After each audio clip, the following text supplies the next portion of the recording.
Why buy a book when you can find the same content in that book online for free? It just doesn't make sense, does it? Well, here's a simple strategy that could save you a ton of money on books if you use it. Step number one is to review the table of contents of a book, especially how-to books are good, either at the bookstore or online using Amazon.com's preview feature, and I'll show you this in just a second. Step two, you make a list of topics that are discussed in that book that interest you, because in reality, if you think about it, most table of contents in a book look like nothing more than a list of searches, really. And then step three, go to Google and do a search for those topics to find a treasure trove of articles, tips, videos, and more, all related to that very topic. So let's look at an example of using this strategy with a book called Personal Finance for Dummies. And I've got a tab open here. And this is written by a guy by the name of Eric Tyson.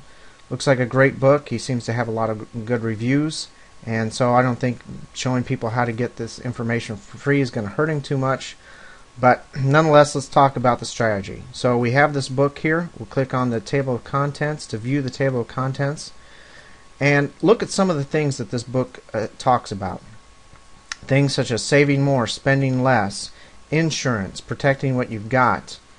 If you come down here, determining your financial wealth, defining bad debt and good debt, dealing with competing goals, building emergency reserves, and so on and so forth. And each of these really, if you think about it, are just simple searches. If you type in any of these, you could almost find the same information or better information online using Google than you could by reading the contents of this book. So I went ahead and made a list of some topics that this book discusses that maybe I would be interested in learning more about. So let's go to Google.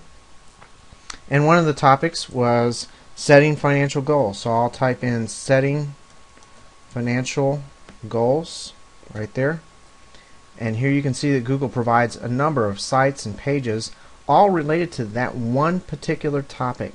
So instead of getting information from one book, from one author in just a couple pages, I can research this and find information about this one particular topic across many different websites, many different experts, and I even have access to videos if I want to watch videos about this particular topic.